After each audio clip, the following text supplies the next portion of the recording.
Hey everyone. So I've been studying buffer overflows over the weekend, among a couple of things, and I was just following a couple blogs, going through the motions on doing one using Vuln Server, but then I thought, oh, let me see what this looks like in Binary Ninja. So here we are. This is running specifically Vuln Server exe, and I'll provide some info and a link on it. What I want to cover today is the Binary Ninja plugin explain instruction. It seems so far like from the few plugins I played with, this is one I think is kind of valuable, especially at the stage I'm at now. So I'm going to close Vuln Server real quick and start from the beginning. Here we go. So initially when you first open it, you see this first instruction. And let's see. I want to look at strings. And then typically for CTFs, when I've done this in the past, before I started really figuring out what to do, one of the first things I would do if I was looking at a binary would be to look at strings to see what I find in it. And funny enough, when I ran this in Binary Ninja, I didn't realize this before, but apparently Vuln Server, it uses port 9999 as default, but you can specify ports. Hence this spot right here where it says usage string port number, new line, no port number. Oh, if no port number is provided, the default port of string will be used, and that string is 9999.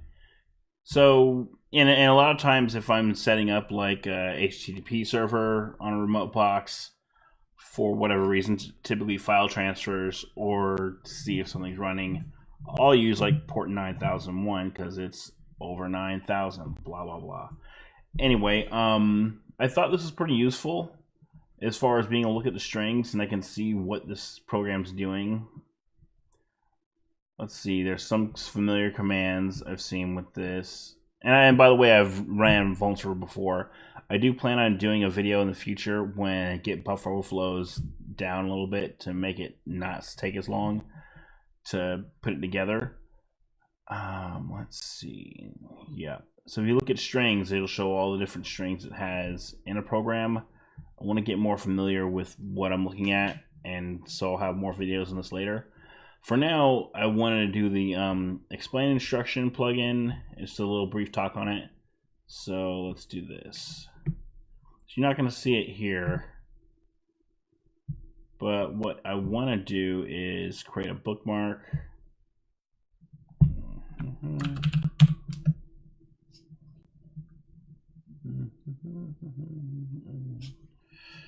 Oops. Actually, we're going to do this. Oh. Change that back to strings. We're going to go back to the other views later. So.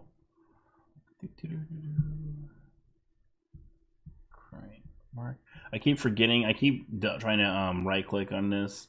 But for creating a bookmark, there you can't really get there. So you just go up here and create bookmark. Oh. Let's see. So we're gonna do that. And then I'm gonna create another bookmark here. No, string default port. Okay, curious. So I want to go to the graph, and then let's see what happens if I go to bookmark here. Let's see, where'd you go? Go to bookmark.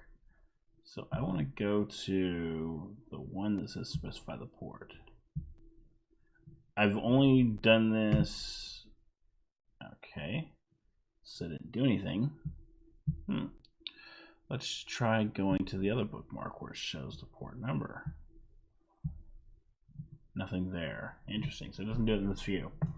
A lot of times I've seen, depending on where in the program this is run, where I'll see a lot more stuff.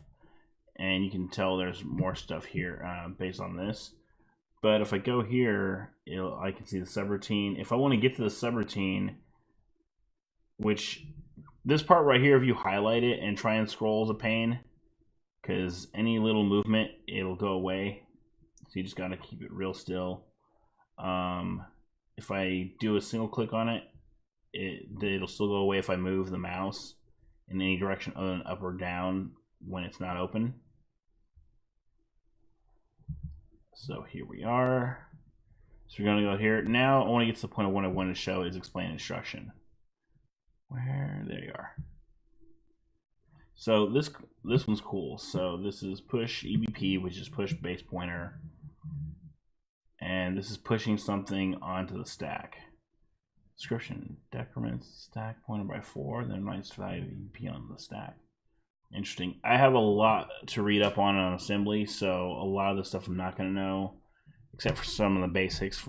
And this is based on a couple of CTS stuff I've done in the past. Let's see here. So if I keep going through this, what else do we have? Fine. Let's see. So it's calling a subroutine. So what's it going to say here? See, this is cool. When you're in this view, you can just right click and explain instruction.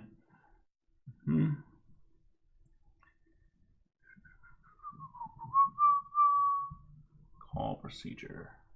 Ooh, look at that. So when you do want to know, it will give you some answers. Let's see. Wonder where else it's getting its information from. And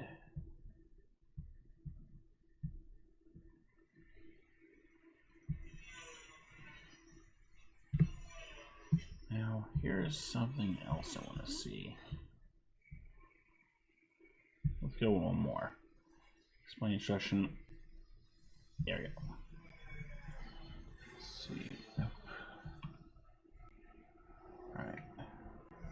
So I'm going to do some more videos on explain instruction. This is a bit short. I didn't really have much to show in it, but I will not stop making these videos. And there we go. So let's go here. Ooh. Explain instruction.